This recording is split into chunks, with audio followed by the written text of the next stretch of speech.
आप खाना खाने के लिए होटल में जाते हैं और जब होटल में खाना ऑर्डर करते हैं और जो महिला खाना लेकर आती है, उस महिला को देखकर एसपी साहब उसे देखते रह जाते हैं और वो महिला भी एसपी साहब को देखकर वहां से खाना रखते ही रोते-रोते वहां से अपने कमरे में जाकर छुप जाती है।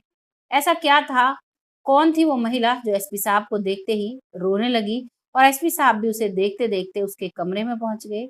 नमस्कार, मैं महक चौधरी आज आपके सामने फिर से एक ऐसी कहानी लेकर आई हूँ, जिससे आपको एक ना एक प्रेरणा ज़रूर मिलेगी। तो शुरू करते हैं आज की कहानी। आज की कहानी है हरियाणा के एक जिले की। यहाँ पर एक लड़का होता है जिसका नाम होता है अभिषेक। अभिषेक पढ़ने में बेहद ही होशियार है, माता-पिता हैं, अच्छी खासी फैमिली है, पैसे की कोई दिक्कत नहीं है। लड़का पढ़ने में बेहद होशियार होता है तो माता-पिता बहुत खुश होते हैं अपने बेटे को देखकर और अपने बेटे का भरपूर साथ देते हैं और लड़का जो है वो बहुत ही अच्छा पढ़ता है। पढ़ते-पढ़ते उसकी ग्रेजुएशन कंप्लीट हो चुकी है। अब वो सरकारी नौकरी पाने के लिए मेहनत करता है और सरकारी नौकरी का टेस्ट देने के लिए तैयारी करता है। जब वो तैयारी ही कर रहा था तभी उसका पिता कहता है कि तुम अब शादी कर लो, तुम्हारी शादी की उम्र हो चली है, मेरे पास कई रिश्ते वाले आए हैं, तुम्हारा रिश्ता कर देते हैं। लड़का इस पर मना भी करता है, लेकिन उसका पिता कहता है कि तुम्हारी पत्नी क्या तुम्हारी किताबों को तुमसे दूर कर देगी? वो तुम तब भी पढ़ते रहना, कोई तुम्हें रोक थोड़ी ना रहा है। इस बात पर फिर साहब अपने पिता से कहते हैं, ठीक है पापा, मैं पढ़ाई जारी रखूंगा, आप शादी कर दीजिए। और अब उसकी शादी की शहनाइयां बजने लगती हैं, उसकी धूमधाम से शादी की जाती है। रिश्तेदारियों के कांटेक्ट से ही एक लड़की जिसका नाम होता है पारुल, उससे उसकी शादी कर दी जाती है। शादी होने के बाद जो उसकी पत्नी है वो उससे उसके बराबर पढ़ी लिखी हुई है, ग्रेजुएशन कंप्लीट कर चुकी है, लेकिन अब वो जो अपनी पढ़ाई आगे कर रही है, वो पढ़ाई डिस्टेंस से कर रही है। और पढ़ाई करते-करते घर का काम भी वो सँभालती है और साथ ही साथ अपने पति से भी वो कुछ क्वेश्चन पूछ लिया करती है, जिससे कि उसके पति का कॉन्फिडेंस लेवल बढ़ता है। और कॉन्फिडेंस लेवल बढ़ता है तो वो मन ही मन खुश होता है कि अच्छा हुआ पिताजी ने मेरी शादी कर ली, मुझे इसके साथ डिस्कशन करने का भी टाइम मिल जाता है।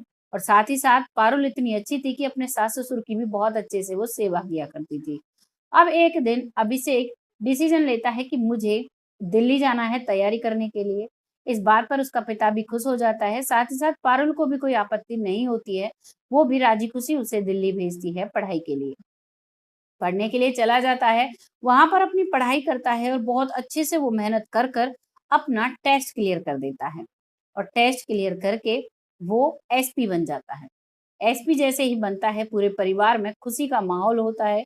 लड़का गाँव में आता है और गाँव में आने के बाद अपने पिता से कहता है कि चलो जो घर मेरा है उसी में चलते हैं और उसी में वो अपने परिवार को लेकर चला जाता है।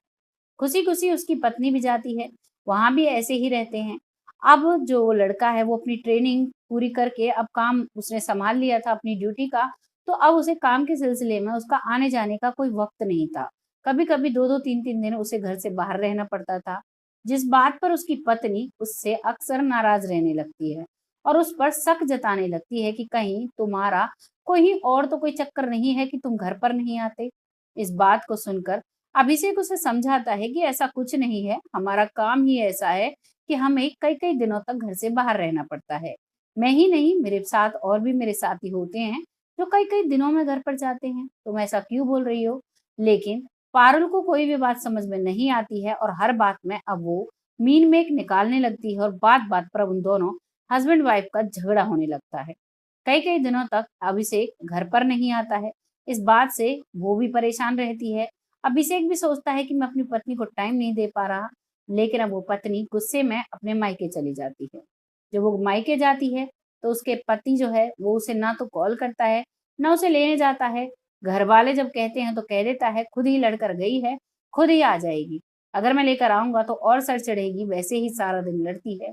उसका जब मन करेगा तब आ जाएगी। घरवालों को इस तरीके से वो शांत कर देता है और अपनी ड्यूटी में लगा रहता है।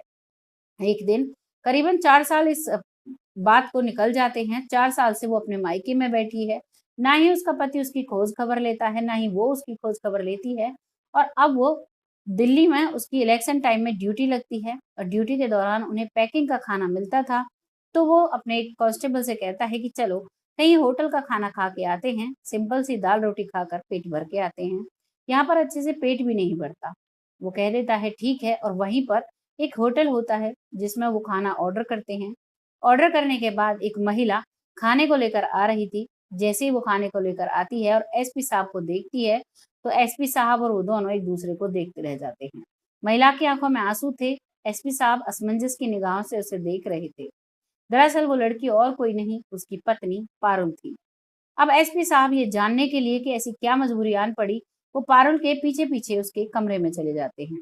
उसके कमरे में जाते हैं और पारुल से पूछते हैं, "तुम यहाँ क्यों नौकरी करती हो?" तभी पारुल कहती है, "ये एक महिला का होटल है, यहाँ पर सारा स्टाफ महिला ही है, यहाँ पर कोई जेंट्स काम नहीं करता, इसीलिए मैं यहाँ पर काम करती हूँ और मेरे साथ बहुत बड़ी मजबूरी फँस गई थी, इस वजह से मुझे यहाँ काम करना पड़ा।" तभी एसपी साहब कहते हैं कि ऐसी क्या मजबूरी फँसी कि जो तुम्हें यहाँ इस तरह का काम करना पड़ रहा है?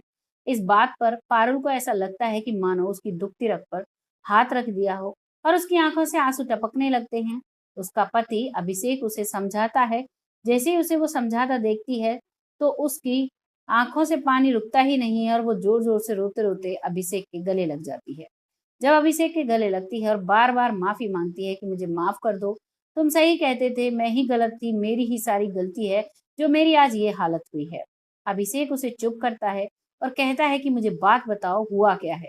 तभी वो बताती है कि मैं जब तक माता-पिता थे, तब तक मैं बहुत खुशहाल तरीके से अपने मायके में रह रही थी। लेकिन एक दिन एक हादसे में मेरे मम्मी-पापा दोनों एक्सपायर हो जाते हैं, दोनों की डेथ हो जाती है और उसी दिन के बाद से मेरी भाभी ने मुझे ताना देना शुरू किया, बात-बात पर लड़ाई करनी शुरू करी, जिस बात से मुझे रहा नहीं जा रहा था वहाँ से। फिर मैंने अपनी एक फ्रेंड से बात की, मेरी फ्रेंड भी यहाँ पर जॉब करती है और उसी के साथ मैं यहीं पर जॉब करने लगी और यहीं पर कमरा लेकर मैं रहती हूँ।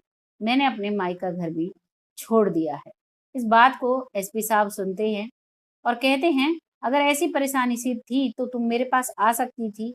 तभी वो कहती है कि मुझे काफ़ी वक़्त हो गया था, अब मेरी हिम्मत नहीं पड़ती थी कि तुम्हारे पास जाऊँ, तुमसे बात करूँ। बस ऐसा लगता था पता नहीं कितने गुस्सा होंगे। आज ऐसा मौका मिला है, आज मैंने आपसे सारी बातें कह दी। एसपी साहब इस बात के बाद उसे गले लगाते हैं दोबारा से, अब उसे लेकर चल देते हैं।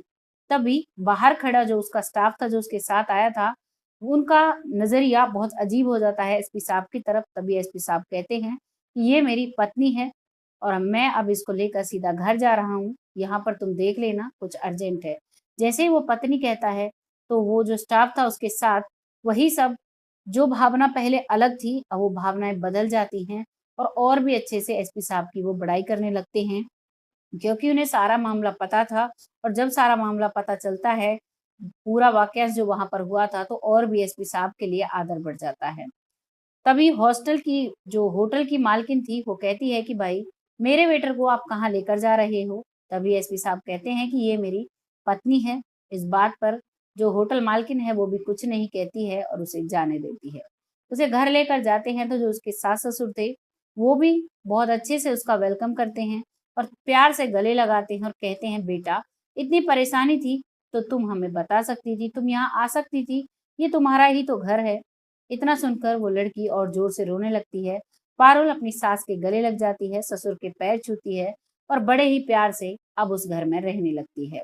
जो उसका पति है, उसका काम अभी भी ऐसा है क्योंकि आप भी समझते हो, एसपी जो होते हैं, उनको कई जगह का काम सँभालना पड़ता है और इसी वजह से वो कई-कई दिनों तक घर नहीं आ पाते हैं।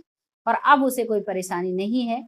कुछ दिन पहले ही उसके घर में एक नन्हा बेटा आया है, जिस खिलौने के चारों तरफ दादी-दादा, उनकी माँ और जब उसका पिता आ जाता है, वो खेलते रहते हैं, बहुत ही खुशहाल तरीके से रहते हैं। ये थी कहानी हरियाणा के एसपी साहब की, अभिषेक की और उसकी पत्नी पारुल की। आपको इसको सुनकर कैसा लगा? क्या प्रेरणा मिली? अपनी राय कमेंट बॉक्स में ज़रूर लिखिएगा। बहुत जल्द फिर से आती हूँ ऐसी ही एक कहानी के साथ, तब तक के लिए जय हिंद, जय भारत।